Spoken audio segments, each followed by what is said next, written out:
Michael Waltz with us right now, the Republican Florida congressman, sits on the House Armed Services Committee, a former Green Beret colonel, so you do not mess with the colonel and congressman. So I'm happy I can ask him tough questions on remote.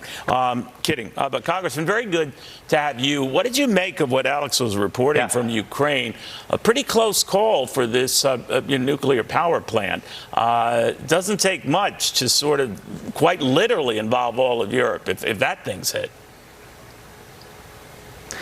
Yeah, Neil, it's incredibly concerning to have an artillery duel or to have a conventional battle around Europe's largest nuclear plant. The other piece that's concerning is that about 30% of Ukraine's electricity is produced from that plant, and Russia is taking steps to take it offline. You couple that with this winter, their ability to starve Ukraine of gas flowing through the pipelines, and you're essentially starving what's left of Ukraine of any type of energy. So I think Zelensky at this point knows that he has no choice but to try to take it back if the Russians are indeed going to take it offline. And I'm somewhat relieved to see the UN inserting itself at this point. You know, you have to wonder, though, Congressman, whether it's a suicide mission on the part of Putin. Let's say he goes ahead and damages it. There's radioactive fallout. Well, radioactive fallout can travel and wander and move eastward and into Russia itself. He's got to be comprehending the craziness of that.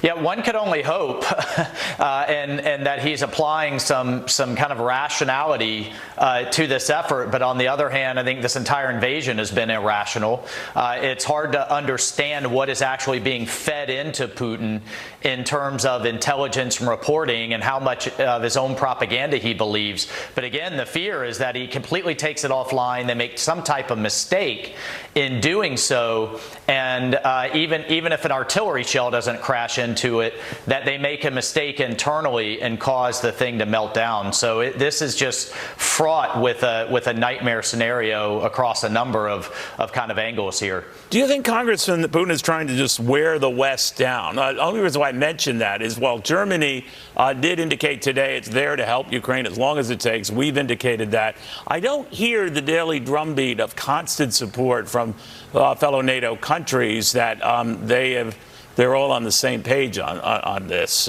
Are you concerned by that? I am, Neil. I was just out there in Kyiv. I had a 2-hour-long meeting with President Zelensky. That's top of mind for him. This war falling off the headlines and the Europeans backtracking. Germany specifically, they have way under-delivered from what they promised. If you look at what they've actually delivered in terms of military aid, it's a fraction of what they promised, and what they promised is a fraction of what the United States has actually delivered. So the Europeans need to step up. It's easy for them to talk tough now in the middle of a heat wave, but this winter, when Russia starts tapping the brakes on gas flowing into Europe, Zelensky and I share the concern, is very afraid of even further European backtracking. If I can just move another halfway across the world while I have you, Congressman, we're getting word right now that U.S. Navy ships are indeed, ignoring the threat from China to stay away from the Taiwan Strait. The USS Antietam and the USS Chancellorsville are already there. They say it's routine transit in open, free international waters. Yeah. The Chinese have said just the opposite. Where do you see this going? Well, it's worth noting, Neil, in the late 90s, the last Taiwan Strait crisis, we put 2 aircraft carriers through the Taiwan Strait.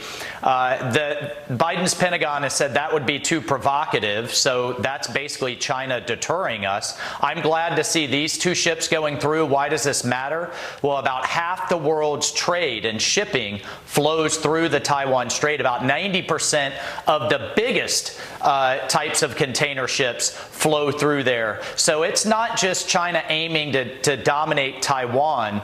They aim to dominate the Western Pacific, which would then have China controlling about 50% of global GDP and trade. We cannot allow that to happen.